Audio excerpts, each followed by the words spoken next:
Bună ziua din nou. Mulțumim pentru prezență. I will switch to English because we also have foreign guests that are waiting online to join us. I start by saying apologies to our foreign guests that are waiting online. The schedule, as always happens, got a bit pushed because of questions and answers beforehand. So, with no further ado, I am happy to be joined here on the session about security and prosperity this time, where we will be discussing critical infrastructure by several distinguished guests, as I said, live on the panel, but also online, virtually joining us. And I will start with Mr. Ionel Scrioșteanu, State Secretary at the Ministry of Transportation and Infrastructures from Romania, who will start by presenting our official, let's say, presentation on infrastructure, critical infrastructure, and what it means to build critical infrastructure for military and civilian use today for Romania. What are the challenges, but also the opportunities? Mr. Scrioșteanu, thank you very much for joining, and you have the floor.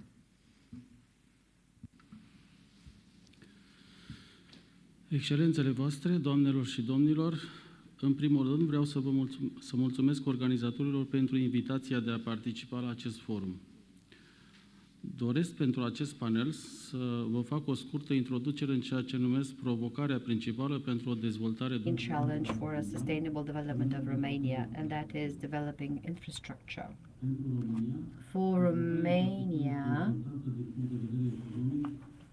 the development is important both economically and military. Also, given the European regulations we follow to adapt some of the trans-European network part to a double use of transport infrastructure to improve civil and military mobility. We are aware that developing road, railway, ports, airports will bring us certain economic benefits leading to a better connectivity of the population and of the business environment, but it will also be an advantage for Romania with respect to military mobility. Military mobility is an element to discourage an aggression, and our objective is to improve it with own funds, with European funds on those items of infrastructure that have a double use and that are important from the perspective of military mobility. This has been seen at national level and at the regional level, such as the 3 Cs initiative. Within this cooperation program, we have the development of mobility on the north-south axis. We have 2 relevant projects in this case. The first project will be to link the harbor Torpedia in the Baltic Sea and the Salonic harbor in the Adriatic Sea, going through Poland, Slovakia, Romania, Bulgaria, having 2 branches, one through Romania that would link Constanța harbor to this communication path, and the second from the eastern Bulgaria to the border with Turkey, reaching Svilingrad. The second project, a quick or express railway linking Gdansk port in the Baltic Sea in Poland to Constanța harbor in Black Sea, Romania. Both projects will lead to better commercial exchanges between countries that it transits. It will provide better linking in the North Scandinavian area, but also with the Balkan Peninsula and Turkey. This also have a military importance, providing a better connection between the 2 important poles of the eastern flank of NATO, Poland and Romania. As far as the Ministry of Transport in Romania is concerned, in the next period we will focus on air sea, railway, and road as follows.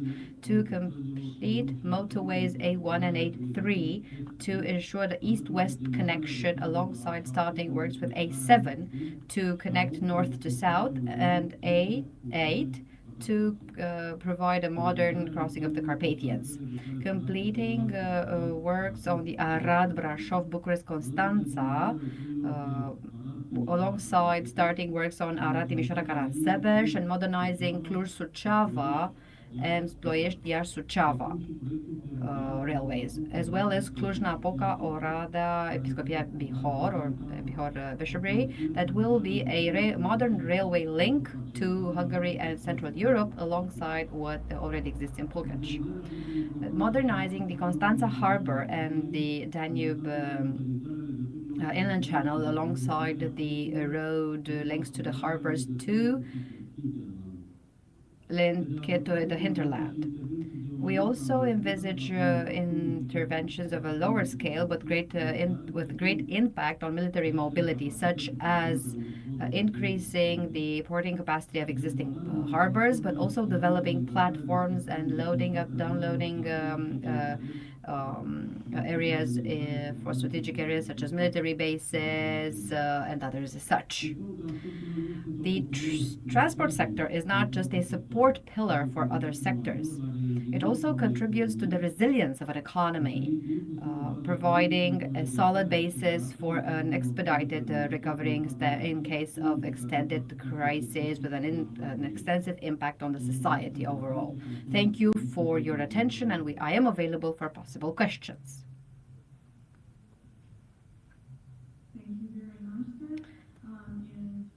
Until the questions and answer session, I would like to start by Invitând Line with us, and I hope is still in line with us, Mr. Skip Davis. Do we? Okay. Antonia, I do have you. Can you hear me okay? Yes, sir. We do hear you okay, and I'm going to stand up because I was told to stand up, but I am not standing up at the moment and looking at you.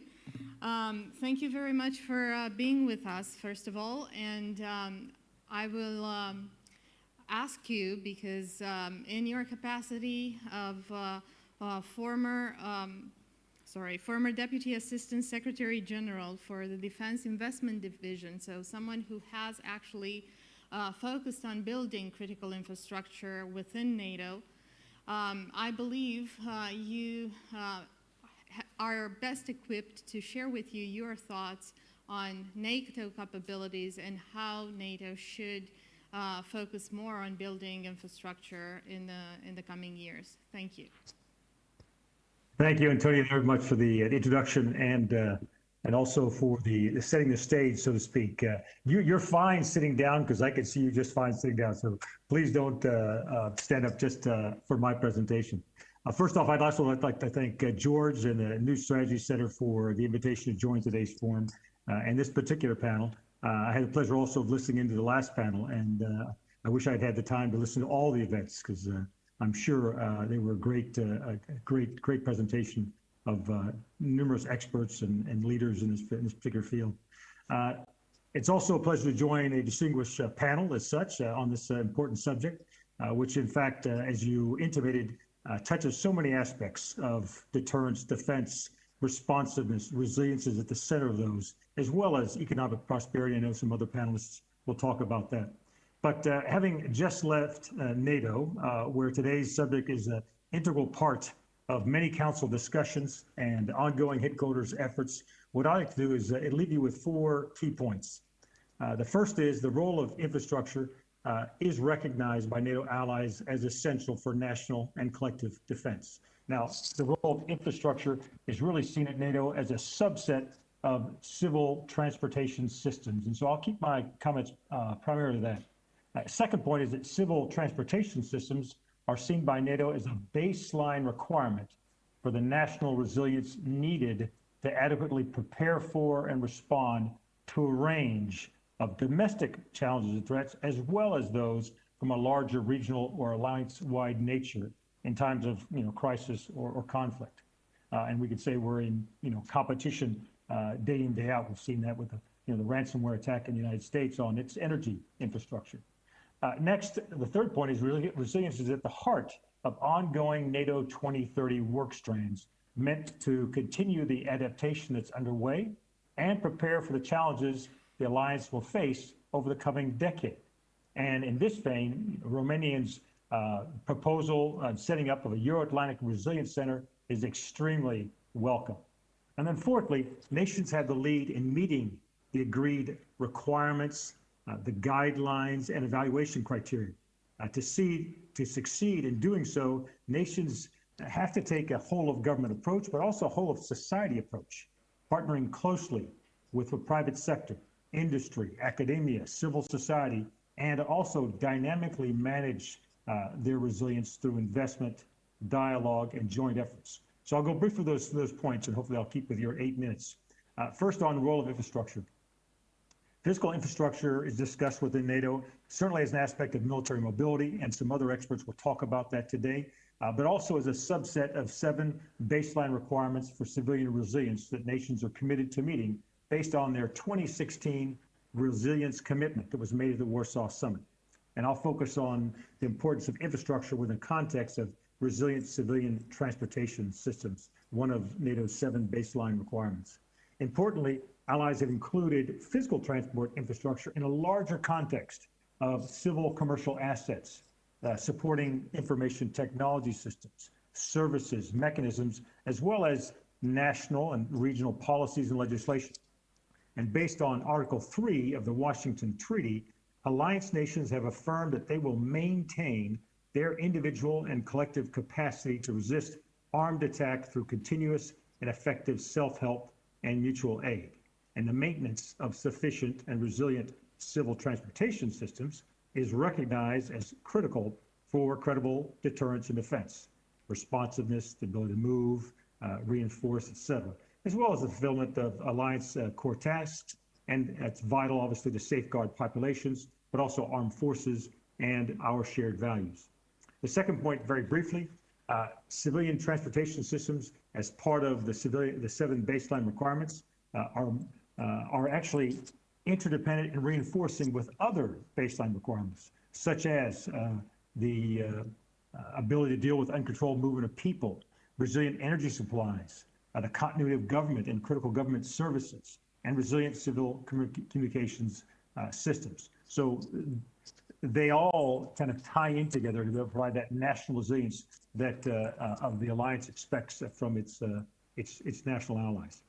And then the third point, in terms of 2021 milestones, what's going on right now in the NATO 2030 work. First off, in June, defense ministers agreed to updated baseline requirements and associated resilience guidelines and evaluation criteria. These 7 requirements support the 3 core functions of civilian preparedness, that being continuity of government, continuity of essential services to the population, and civil support to the military, that latter being very important, which must be maintained under the most demanding situations and which enable military readiness and responsiveness and contribute directly to credible deterrence and defense.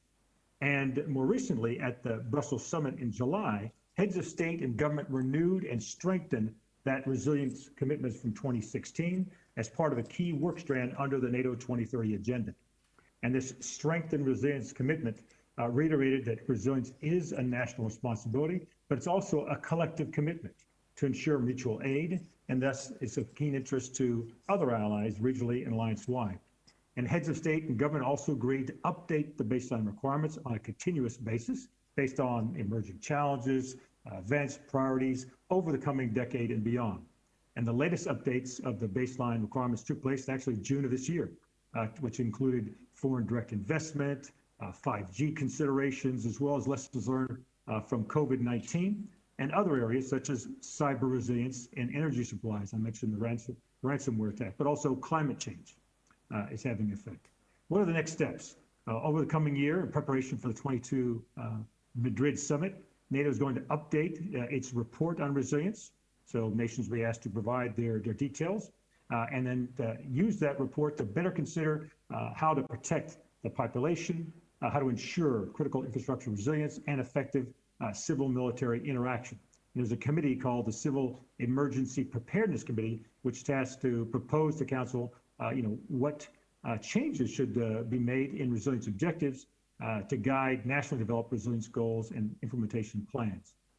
And then, in this case, Romania's Euro-Atlantic Resilience Center should be part of the upcoming NATO work and could contribute to resilience efforts writ large. And I don't know how well the center is yet established or connected, but I was, up until just a couple of days ago, the international staff's focal point for centers of excellence, and we had not yet had a connection. So I'd be glad to help if that connection has not been established yet. And then finally, finish off with national responsibility. Nations have the lead in meeting their agreed requirements, guidelines, and evaluation criteria. But to do so, to be successful in doing that, they need to partner closely with the private sector. And I know that's a message we're going to hear today. And then dynamically manage that focus through investment, dialogue, and joint efforts. Now, let me just hazard a few suggestions from 2 years of personal experience in working with national, regional, state, and local officials on emergency civil military response and consequence management. As a brigade commander, I was designated a defense coordinating officer whose role was to be the interface between the U.S.'s Department of Defense, so I think the Romanian military Ministry of Defense, as well as, in connection to, I should say, other government departments and agencies, and then also the state and local authorities, governors, and then of course local and county administration, as well as first responders. And during those 2 years, I responded to 2 emergencies. One due to climate, actually 2 due to climate, weather storm, and a Hurricane Ivan at the time, and then also 2 national special security events. And so we built huge task force at a large level. I had responsibility over 8 states, which is about 40 million folks, very close to what Romania, Bulgaria, Hungary, and Moldova might add up together. And so it's a similar level of responsibility. Here's what I learned. First, that speed in the joint response in whole government, whole society can only be built through trust and pre-emergency investment in both rapport between military, government, population, authorities, et cetera, as well as the adequate number of resources. Now, other panelists are going to talk about resources in terms of perhaps budgetary investments. Let me just talk resources in terms of time and human resources. An effective civil-military interaction should be considered a joint civil-military responsibility, and I would say it should include 4 aspects, and this is where I'll finish. Commitment by public and private leaders to make resilience a joint priority. 2, to establish or support and conduct regular public-private dialogue through focused engagements, seminars, conferences like today. 3rd, establish, support, and conduct joint planning between government ministries and agencies, armed forces, the private sector who might respond, in terms of crisis, domestic or alliance-wide, for defense against a wide range of both domestic and external threats and challenges. And then 4th, establish, support, and conduct joint education, training, exercises, and evaluation during those exercises of the national and against the national and NATO criteria. So I'll conclude and just recap. The role of infrastructure is recognized by the allies as essential for national and collective defense. Civilian infrastructure is seen as a baseline requirement for national resilience to prepare for and respond to challenges. It's at the heart of NATO 2030 to continue adaptation and prepare for the future, and nations have the lead. And alliance success will depend on nations delivering on their commitments and doing so dynamically over time in close partnership with their private sector. Thanks again, Antonia, and back to you. Thank you very much, sir. Thank you for bringing up the holistic approach to critical infrastructure. It is a whole society approach and bringing up also the tensions that may exist while we are building it up, because it's never easy.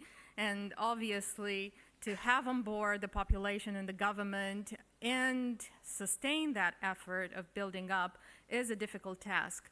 And now I would like to ask Mr. Ben Hodges, who joins us from Tallinn, and thank you very much for having the time to join us. I know your time is limited, sir, so apologies once again for actually having this a bit late, but because of you having served as well, and also because of you working with NATO and now currently focusing on the Black Sea and the Eastern European region in your research and your focus, please do share with us your thoughts on how should we go along with building up the critical infrastructure for NATO in this part of the world. Thank you, sir. Antonia, thank you. And I'm not surprised that the last session ran over, because George Scutaro always brings in so many people, talented people like you, as well as Skip and others to talk about these important issues. This is about security and prosperity. This is about NATO's credible deterrence and the importance of the ability to move quickly, as fast or faster than Russian Federation forces. And you have to demonstrate that you can do this if we're serious about having credible deterrence. So, you know, President Eisenhower, of course, is well known to all of you. When he was a very young officer, a captain, after World War I, he participated in a transportation experiment where U.S. Army equipment convoy drove from the East Coast to the West Coast. And you can imagine, or maybe you can't, how terrible the road network was in America in the 1920s. So Captain Eisenhower had an experience of what it was like to drive across America without a proper transportation network. And then, of course, during the Second World War, when he came into Germany in 1945 and he saw the Autobahn system that the German government had established, he saw the incredible value of having a transportation network of highways as well as railroads as being an essential part of national security. And so when he became the president, of course, he instituted what we know today as the United States interstate system. So all of the interstate highways that crisscross America, which are the arteries essential to American prosperity and economy, as well as security, came from his recognition of the role of transportation infrastructure as a young officer and then during the Second World War. And I think the president recognized that security and prosperity go hand in hand. You cannot have one without the other.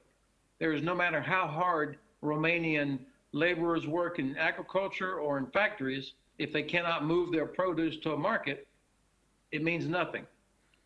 If we cannot move NATO forces around Romania as fast or faster than Russian Federation forces, it means nothing. And that's why this is such an important thing. Interestingly, the EU has such a critical role to play. The alliance lays out processes and objectives and requirements, but all of the money, most of the money, comes from the European Union and the nations. And I think that Romania and others, particularly along NATO's eastern flank and around the Black Sea region, have got to work very hard to make sure that the European Union prioritizes those euros towards investment where it helps security. A tunnel between France and Italy does not strike me as really important to security as much as improving the rail network, for example, and the highways that get down past the Carpathian Mountains into the Black Sea region. I know my friend Skip would love to see that tunnel between Italy and France improved, but that's not going to help security in the way that we're talking about. I think that because Romania is our center of gravity for the alliance in the Black Sea region, just like the United States has invested in Colibășanu base there with the help and the permission and support of Romanian government, but also in Capiaturți, the air base there. This is a symbol of America's commitment to the region and to Romania. But no matter how many troops we have sitting at MK, if they cannot move quickly up to the Focșani Gate, for example, or towards the border closer to Ukraine, then we may not be very helpful in protecting the alliance's southeastern flank. I would recommend that the government and that the Ministry of Defense consider an exercise where they move troops from MK and other Romanian bases through Moldova to Ukraine, do a ground movement convoy to test the routes, and then conduct an exercise at the large Ukrainian training center called Scrioșteanu. This is actually a training area that's used every year during the Sea Breeze exercise hosted by Ukraine and the United States. This would be something similar that the U.S. Army in Europe has done over the past several years, driving Stryker vehicles, for example, all the way from Estonia back to their home base in Bavaria.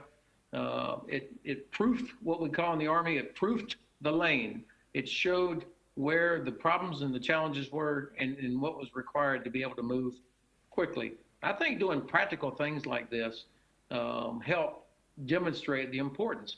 How awesome would it be for Romanian society to see their soldiers and convoys moving from east to west, north to south throughout Romania, where we can find where are the bridges that cannot sustain the weight of equipment that's necessary for defense. Let me close with this. It is important that the United States and our allies develop a strategy for the greater Black Sea region. Romania is our center of gravity there, but if we don't have a strategy for the entire region, then we will never allocate the necessary resources to ensure that that strategy is successful. And I think that investment in economic investment in infrastructure is just as important as investment of military capabilities in the region. Antonia, thank you. Thank you, sir, and thanks for bringing up the need for economic investment for a strategy at the Black Sea. That is key. Also, thank you for the recommendation. I can assure you that looking in the room, you've been heard probably by the defense minister on your recommendation that we should also test what we build because it is also needed for the ability of the people to understand. Speaking of the whole society concept brought up earlier, we need to actually see how we can conduct in practice exercises and the use of critical infrastructure after all. With that, I would like to invite Mr. Ambassador Mihnea Motoc, who is also a former Minister of Defense, but who is currently Deputy Head of the European Political Strategy Center at the European Commission, to bring us the European view. Mr. Ben Hodges actually has put forward that the EU has a role in this. So what is that role? How are we looking at military mobility when it comes to Europe and when it comes to, obviously, our region here? Thank you, sir. Thank you so much. Thank you for the kind introduction. Let me say how glad I am to see the new strategy center opening the events season this year so early and so much in earnest. With yet another talk dedicated to European defense in general, and more particularly to the infrastructural underpinnings of European security. This is, as highlighted by all of the previous speakers, quite crucial to security. I can hardly think, obviously, of a better, more qualified panel to address these issues than the one you put together today. And let me just say a very brief but warm word of greetings to former colleagues I treasure so much that are both sitting in the panel and in the audience. I have to do my little disclaimer from the onset. Of course, the views I'm going to express are my own, and they do not necessarily reflect the official positions of the European Commission, although you should not expect significant departures from those on my side. Now, let me say, I'll focus on military mobility, benefiting from the canvas set by, especially by General Hodges on the role of the European funding in this regard, funding and programming in this regard. And I would say first that the timing of this discussion is fitting auspiciously with the launch of the very first call for proposals on military mobility. This is happening these days. And I should say that from the very beginning, in fact, military mobility has been very popular, has been widely supported flagship of both the European defense process in general and of EU-NATO cooperation.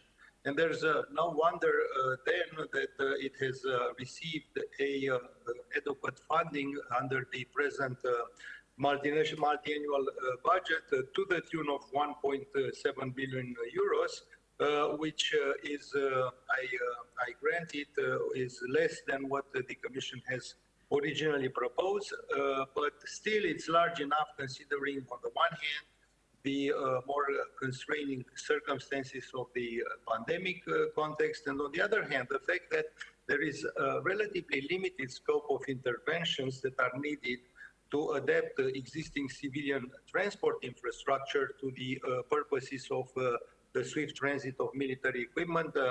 I'm speaking here under the control of the more knowledgeable panelists, but to my understanding, there's a 92% overlap between the features of civilian infrastructure, existing civilian infrastructure, and what is needed to upgrade it to fit military purposes as well. There are other good news also, the fact that on the non-physical components of military mobility, that's the regulatory and procedural requirements, we're making very fast progress in streamlining those and harmonizing them. And this can deliver as much impact as the physical investment of military mobility. And the other good news is the fact that military mobility financing out of the Connecting Europe facility can be complemented and leveraged by national budget spending, and also more recently by funding that's available under the Resilience and Recovery Fund.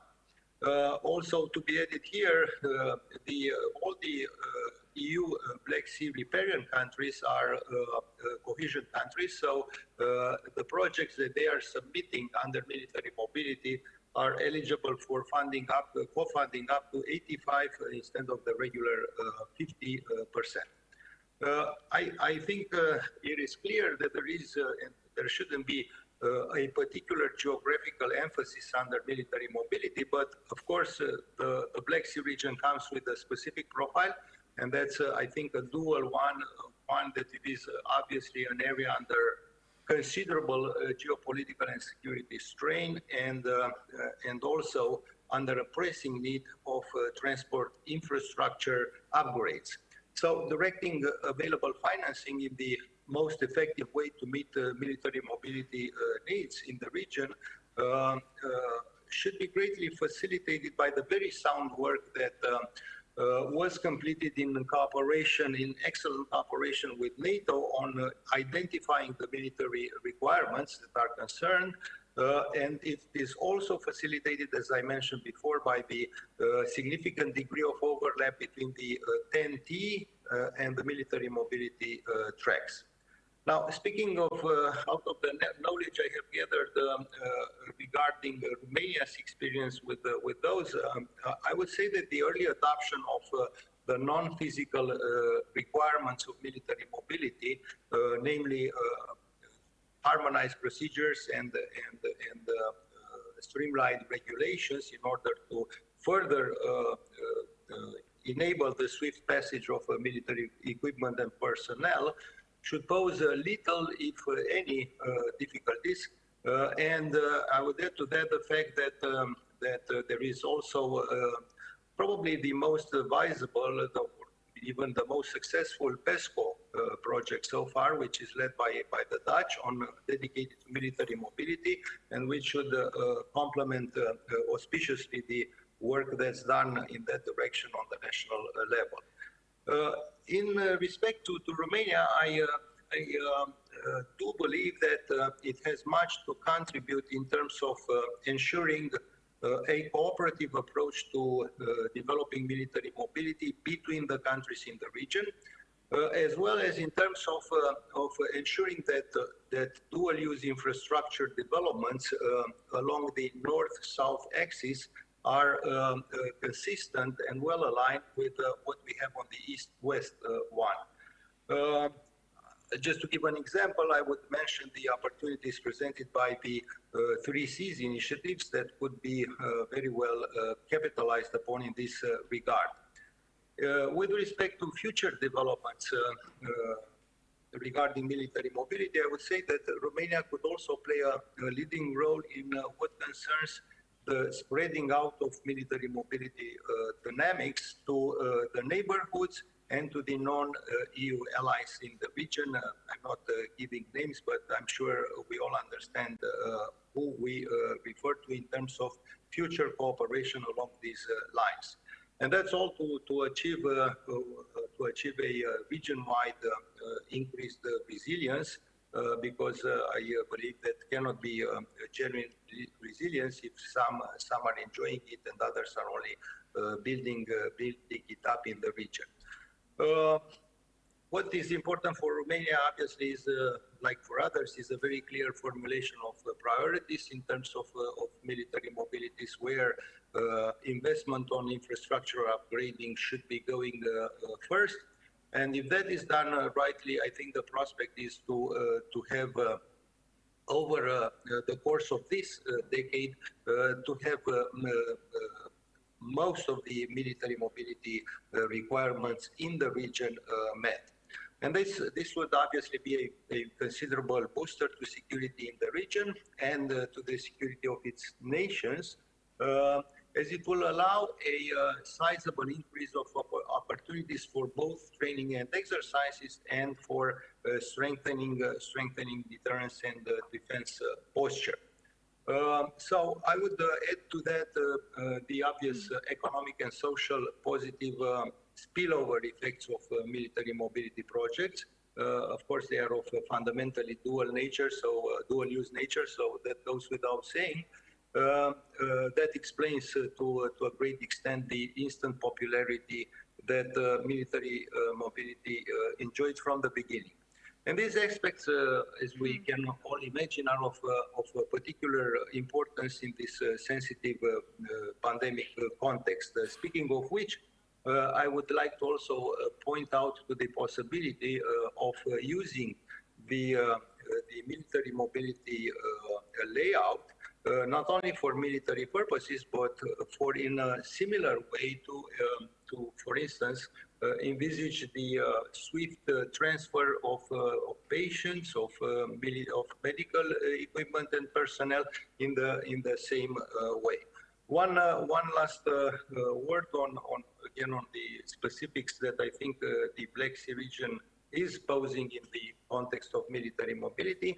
I would say that in that respect, that the common work we're doing at EU and NATO and at the national level should be placed when it comes to the Black Sea under a more accentuated sense of urgency. And why is that? Because that should make up to a certain extent for the particular defense and deterrence posture that we have in the region. There is this slight difference between the posture in the southern part of the eastern flank compared to the northern one. So I guess prioritizing a little bit the investments in terms of military mobility in the region would somehow make up for that. So thank you very much for listening to these few considerations, and I'm obviously very glad to engage in a follow-up exchange. Thanks, and for the invitation.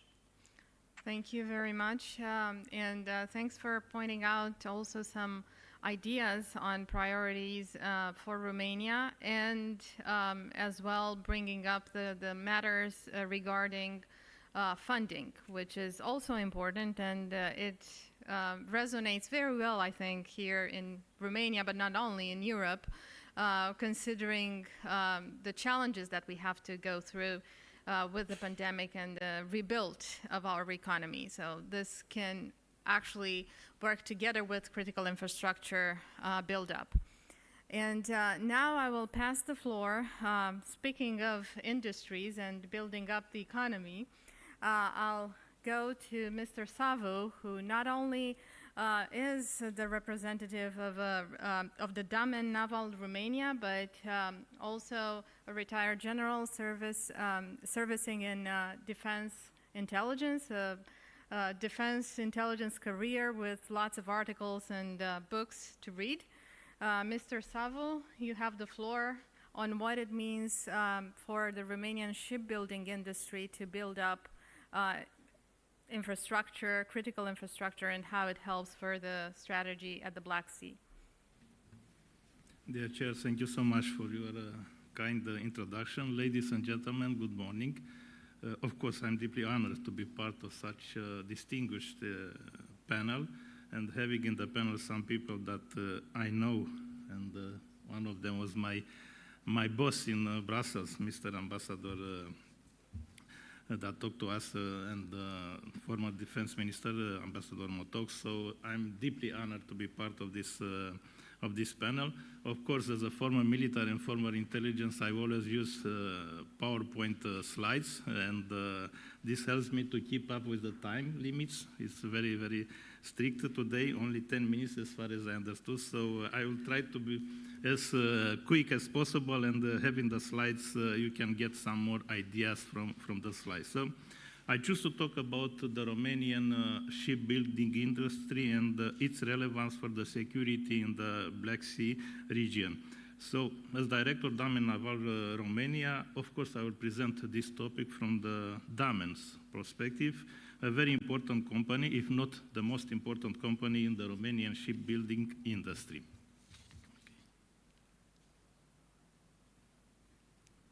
Okay. So I will start with some general challenges that are of our interest as a main shipbuilder in Romania. There are, of course, many challenges to the shipbuilding industry all over the world, not in our region. That is not an exception. These challenges come mostly from the economical crisis that hit the shipbuilding industry about 3 years ago, and after that we have the COVID consequences. So shipbuilding industry is facing all over the world some difficulties now, but hopefully will recover. So the main consequence of this situation is what you see on the slides. So we are witnessing the delay or cancellation of naval programs, including military ones. And the statistics for Europe is very clear. In the first half of 2020, the orders decreased by 62% in tonnage and 77% in value. So, and according to our estimations, year 2021 will not look better than 2020. So we have to face some challenges. Now coming closer to us, to the particularities of the Black Sea. Of course, as we all know, it's one of the most complex and dynamic seas in terms of maritime security. COVID crisis has a major impact on the regional economy, and there are several consequences that are particular to the Black Sea, and I wrote them on the slide in red color at the bottom. Of course, the role of the Romanian Armed Forces, especially of the Romanian Navy, becomes more and more important to provide the security of Romania. There is an urgent need to enhance the local naval production and maintenance infrastructure. So the crisis shows us very well how important it is to have local production and to provide for security of supply chain. At the same time, safeguarding the availability and readiness of allied naval capabilities in the Black Sea must be a priority not only for NATO, but for its member states in the area. Of course, when you have challenges, even both globally and regionally, you have opportunities, and we have to identify these opportunities and to see how we can better exploit this opportunity. The most important of them are three. Firstly, the maritime domain will be increasingly used in the future due to its competitive advantages, less pollution, more efficient, safety, and so on. Secondly, we will see an increase of the security and defense market, including military shipbuilding, even in our area. And thirdly, NATO Defense Investment Pledge generates new procurement military programs in some of the European countries. Romania does not make any exception. Now, talking about the current state of the Romanian shipbuilding industry, we all know that we had a very strong shipbuilding industry before 1990. After that, a painful period followed for this industry. A lot of facilities disappeared, and what we have now is what you see on the slide. So in Romania, we still produce some ships, we still repair and maintain, but the shipbuilding industry mostly depends on private investments. So actually the only shipyard that entirely belongs to the state is the Mangalia shipyard, which is not operational, is not functional, and 51% of the shipyard that Romania is sharing with Damen in Mangalia. As you can see on the slide, Damen is a very strong investor in Romania. We have two large shipyards here. We have a very large design capability in Romania, and we hire about almost half of the Romanian workers in the defense industry. So we think that Romanian shipbuilding industry has a huge development capability, and we have to work on this. Damen is here for long term, because we depend a lot on the Romanian facilities. Actually, the largest investment Damen has in the world is here in Romania. Even in the Netherlands, they don't have such big investments like in Romania. So we are here to stay, and we would like to be a sound contributor to the development of the Romanian shipbuilding industry. Some facts about us as a company and the important role we have in the Romanian shipbuilding industry. As I mentioned, we have two large shipyards. Galați belongs entirely to Damen, and 59% from the shipyard in Mangalia. We employ more than 4,000 people and 2,500 subcontractors, so altogether more than 6,000 people depend on Damen. We have, which is very important, a very strong naval designing and research capability in Galați. It's called Marine Engineering Galați, so it's full transfer of technologies through this capability, and they are all only Romanian engineers, so Romanian young engineers and that join us and design the most complex ships Damen is producing, including the military ones. We have produced so far in Romania more than 400 ships. 30 of them are very large and modern military ships produced for 13 countries, including NATO and the EU. The total value of these military ships is more than 2 billion euros. So for us, providing the safe and secure environment in the Black Sea is of paramount importance. And why is this? Because we as such a big builder in Romania, we need freedom of navigation. We need to provide security of supply chain. We need to be able to produce our ships on time in safe and secure locations, and to deliver them worldwide to our clients.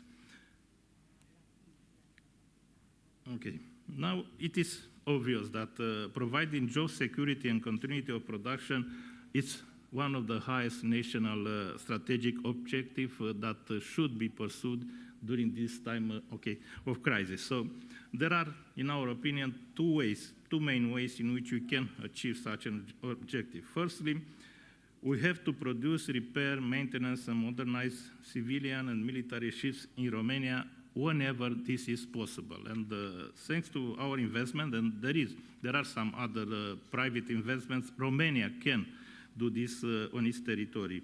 We think that the return of the to the national economy of the most of the cost of the public procurement contracts can be done only if local companies get at least equal treatment, if not a priority. And this is something that is happening all over the world. So states protect their local production. As a conclusion, everything that can be produced in Romania, we think it should be produced in Romania. Damen can design and produce in Romania the most complex and modern ships, including military ones. Actually, right now it's in production, a very large military ship for the Royal Dutch Forces, Naval Forces, and it's the largest and the most modern and most complex ship ever built in Romania. Built and designed in Romania. And the last slide. Okay, so final remarks. I already told you, Damen is able to produce in Romania the most modern, complex civil and military ships.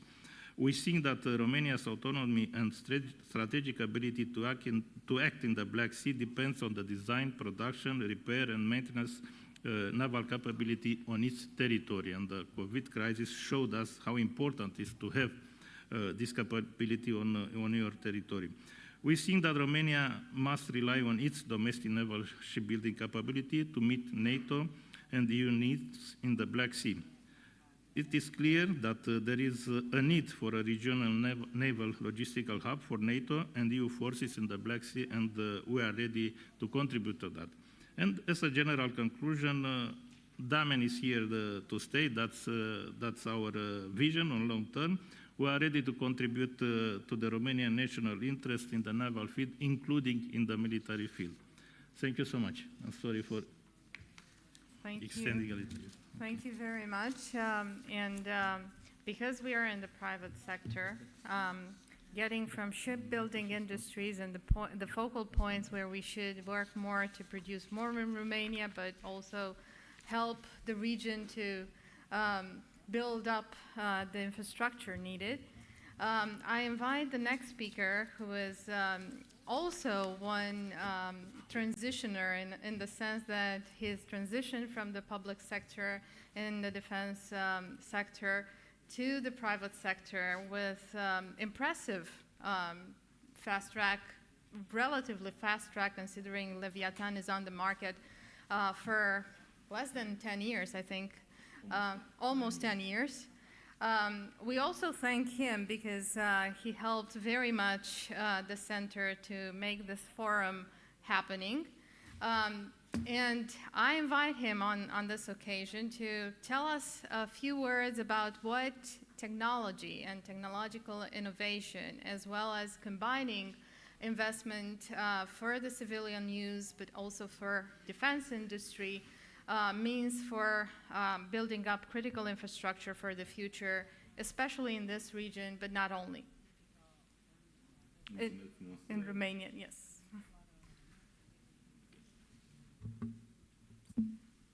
Vă mulțumesc frumos, doamna Colibășanu, și înainte de toate aș vrea să precizez că sunt foarte onorat să pot să vorbesc be able to speak on this topic alongside such distinguished and renowned speakers.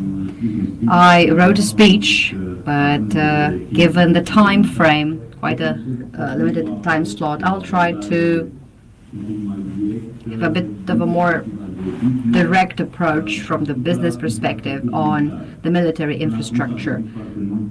We've heard a lot of critical infrastructure so far, transport infrastructure, but Romania has been for several years on a path of boosting its military capacities, including purchasing equipment such as multi-role F-16s, missile systems. All of these need, first and foremost, or are interdependent to be operational on the military infrastructure being possible and being completed. What does this mean? All buildings, all facilities, installations necessary for this equipment, high-performance equipment, to be brought and put to use in the country. This is why I would like to mention that from the economic perspective, the investment in this area, because I have friends in the business world that many times say that, what economic needs do we have to invest in the military field? This is what they ask. And first of all, the positive impact comes from the following in my opinion. You cannot have an economy, you cannot think of investments or business plans if you fear your security, if you fear predictability and the trust in a continuous state of peace. And from this perspective, increasing or boosting capabilities and security in partnership with NATO and the American partner is, I believe, essential in the Romanian economic context. Moreover, also from the perspective of boosting military capabilities, I would like to mention also the role that these capacities have, of infrastructure, that is. We've seen it clearly in the pandemic. And also with respect to humanitarian actions, we've had before floods, fires, but army, through its capabilities that are not necessarily to fight, in this case, showed that it is trustworthy to intervene at any time. And for this dual role of intervention, from bridges to bringing the vaccines, logistically speaking, and distributing the vaccines, the army has had an important role with its actions. It thus makes the population trust it that the state can intervene in such situations. And I believe that these are essential aspects for an innovation development framework for the future. Now, from a more pragmatic perspective, that is putting these investments into practice, be it F-16 bases, practice training centers, shooting ranges, education centers, all of these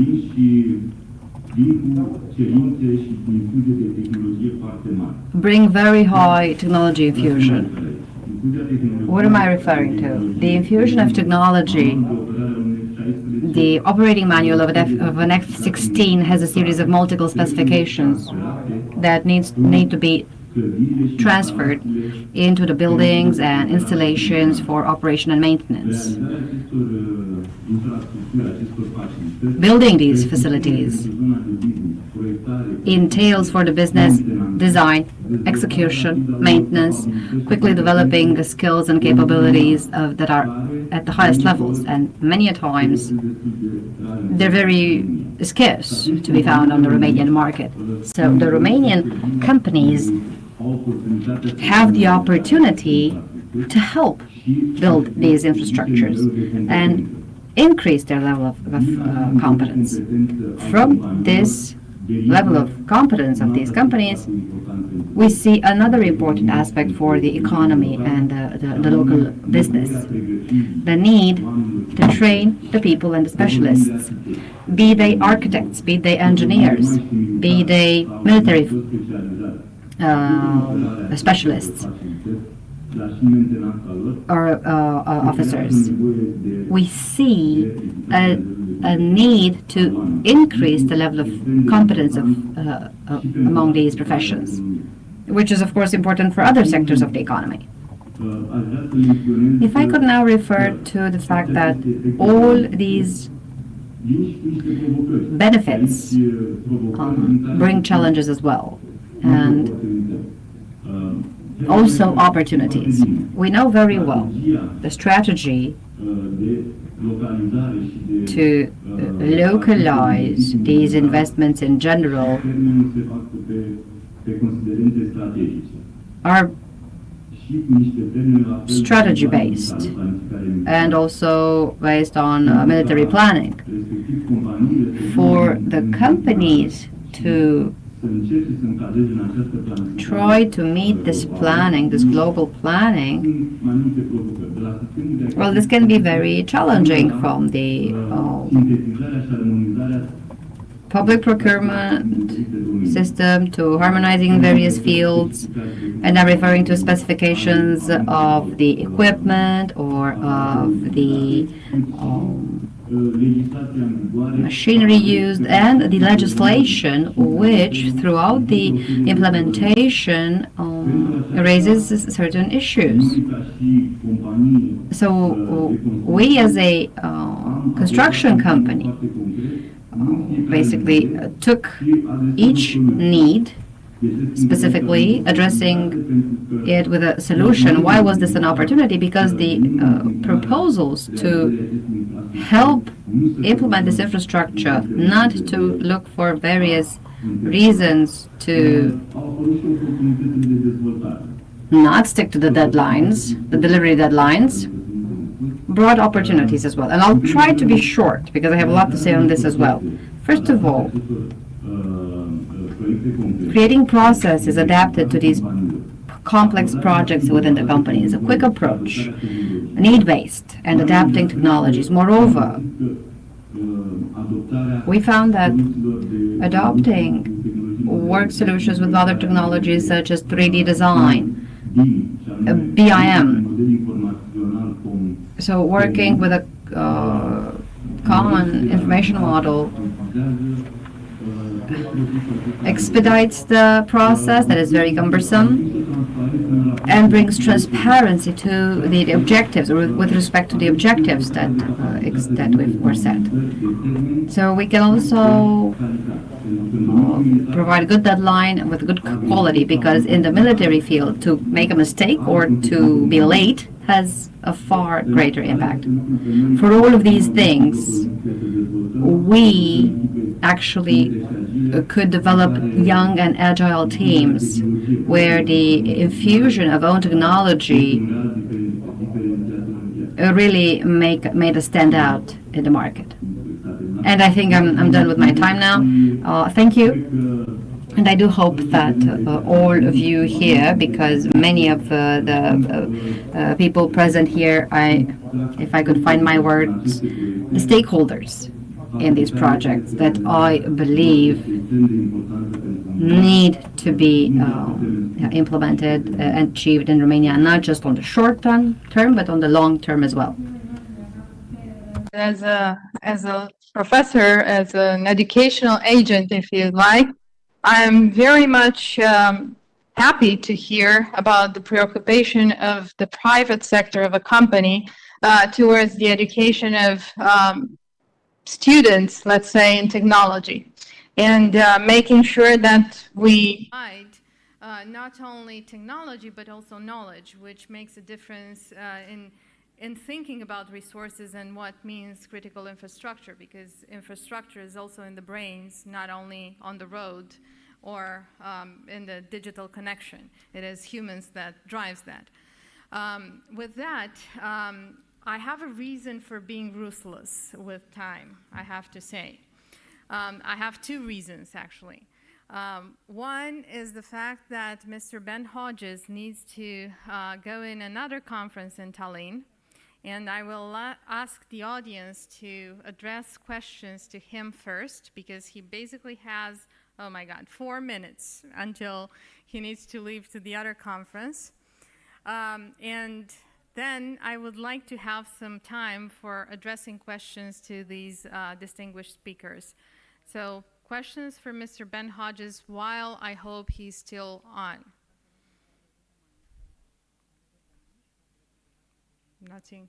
I'm seeing cameras, I'm not seeing Mr. Ben Hodges on, so.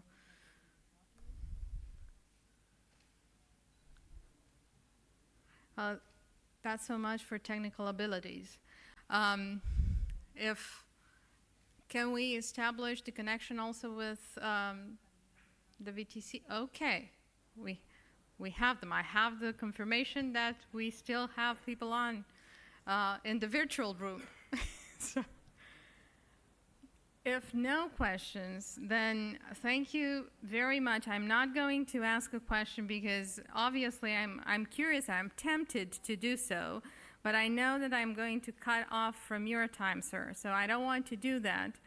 I will basically say thank you and address questions over email or in our next encounters, online or offline. Thank you very much, sir. Thank you all very much. Thanks. And now that we are pretty much here and we have the time,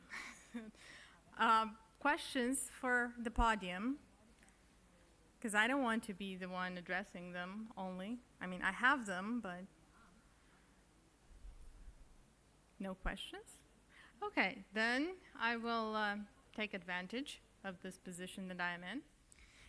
And I am going to ask one question for you all and for the gentleman online.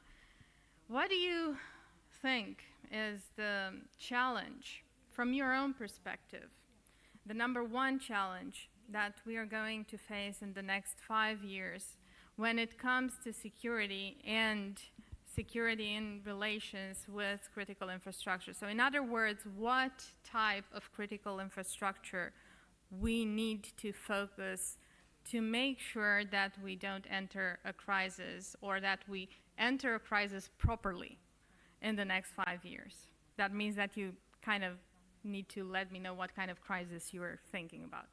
So the two aspects. If anyone online wants to, thank you. Yes, Mr. Skip Davis. And I may disappoint you slightly in the response in that I'm not going to give you a single, number one crisis, but it's simply because I don't think we obviously can't foresee the future. Unexpected things will happen. And the most important thing really is to be ready and prepared for a wide-ranging set of challenges. And so I think the most important thing to do is to try to at least understand what the likely scenarios might be. And as many have suggested, plan and then exercise and test against them. And I think that's probably the number one message, is that we can't really put all our eggs in one basket for one particular crisis or type of conflict. We can expect hybrid activity to continue that will challenge us now before any potential, large type of conflict, as well as the effects of climate change are going to continue to challenge all of us. And they will certainly overmatch, the types of systems in place, because we're seeing extremes of weather occur all over the world. And so I think we have to be prepared for wide range and then and adjust our planning accordingly, but focus most importantly on this idea of a whole government, whole society approach to the challenges we may face, and understand the importance of investing in the military readiness that has knock-on effects, as many panelists have said, on the economy, and often rely on the same types of foundational infrastructure. So that's how I would leave you with, and thanks again for the opportunity to participate in today's panel. Thank you. So adaptability while looking at the crisis ahead. Mr. Motoc, yes. Yes, well, while fully agreeing with the other online gentleman on the challenges ahead in terms of critical infrastructure, I would say first that this is not necessarily my area of expertise, but and also the topic of my presentation, military mobility, is about catching up with some lost time when we were basking in the peace dividends of the post-Cold War decades. This is a catching up effort that is of utmost urgency. Obviously, it will deliver benefits for challenges, security challenges to come as well. But I believe that by far the most ominous challenge to critical infrastructure is the cyber threat. As the critical infrastructure in our region is also getting more and more digital, it will be extremely vulnerable, extremely exposed to cyber attacks. Therefore, everything that we can do in synergy at national and European, Euro-Atlantic level in terms of bolstering our cyber security capacities is vital. the military have a particular role to play here, since you not only need cyber security, you need cyber defense capabilities and defense and deterrence capabilities, and that's where the military have a prime role to play. The other big challenge is over the next 5 years, the next 10 years, and even now, I don't think we will be ever facing a purely conventional threat, military conventional threat anymore, but only hybrid scenarios with a component, non-military component that is boosting the military intervention. So this is very difficult to attribute, very difficult to identify, and therefore very difficult to combat.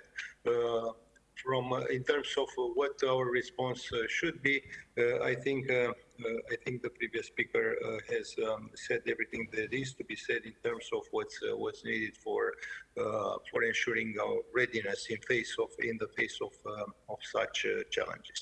Thanks. Thank you. Mr. Scrioșteanu, do you want to add maybe something that focuses on Romania, considering your focus has actually been on this region and you've helped plan ahead for urban mobility? So cyber and taking into consideration threats is probably part of, it is part of your job. So.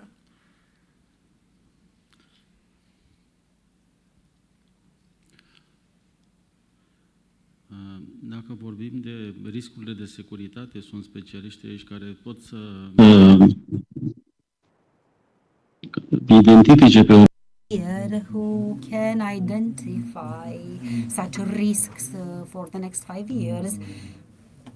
From the perspective of the Ministry of Transport, the main challenge in the next 5 years with impact on this decade is the increase of the ministry's administrative capacity to implement the projects forecasted for this decade. Last year, for the first time, we developed an investment plan together with this investment plan, which is an extension of the transport master plan, prioritized projects based on scores for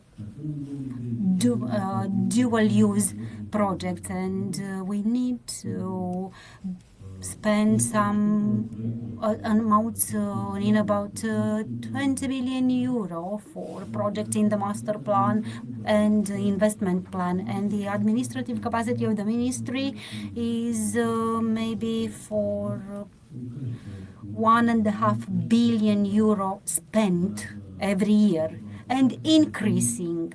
But in order to be able to reach an average of 8 billion euro per year expenditure, this is the main challenge, and the response the Ministry of Transport should provide for the Ministry of Defense in terms of civilian infrastructure with military use as well, to mitigate such possible risks and dangers. The time is short, so You see me texting, but please do. In 1 minute. I've cut you short too much. I will do my best. So very quickly. You can do 2 minutes. So. Okay. Thank you so much. I can realize that. Another 2 minutes. So, I just want to mention 2 issues. So, in my opinion, the economical crisis will get worse before getting better. That's for sure. And it's not only about the global impact, but regional impact. So this area will be impacted as well. Secondly, the security situation in the Black Sea will not get better soon. So we have 2 major challenges. And now I'm taking the advantage of having the deputy minister here. I think Romania needs to invest in maritime transportation because actually we have almost nothing and used to be a nation that was very strong on that. We have the Black Sea, we have Danube, and we are not exploiting this. And this building maritime transportation network in Romania will only help military mobility, the subject that Mr. Ambassador Motoc talked about. So, thank you. That's from me. I think you were under 2 minutes, so. No, you cannot take 3. That's Okay, I'll try. So, just as a... George will okay. really mă urmărește be George, upset. ok. Bun. Așa că, glumă, cred că provocarea pentru viitor, pentru infrastructură și dezvoltarea infrastructurii challenge for infrastructure and infrastructure development would be a change of mindset. What do I mean? Yesterday at lunch, I was talking to Mr. Harlan, saying that it's obvious everything has changed around us. It's obvious in the way things happen, how fast they happen. We see fast and actual instant threats. We are all connected. We can no longer say that security issues, military issues, Afghanistan issues do not concern us. And I believe that one of the challenges in the future is our capacity, both individually and institutionally, to redesign our manner of action, which in my viewpoint is currently obsolete and not adapted, because technological change do not take into account institutional capacities. So regardless our objective in the future, may it be business or personal, needs capacity to adapt and to react. The conclusion, because I'm afraid George will get me out of here by force, and I don't want that. So thank you very much. Thank you for the distinguished guests that have joined us online, and thank you for the audience for being patient. Thanks. Thank you. Thanks, Antonia. Thanks to all.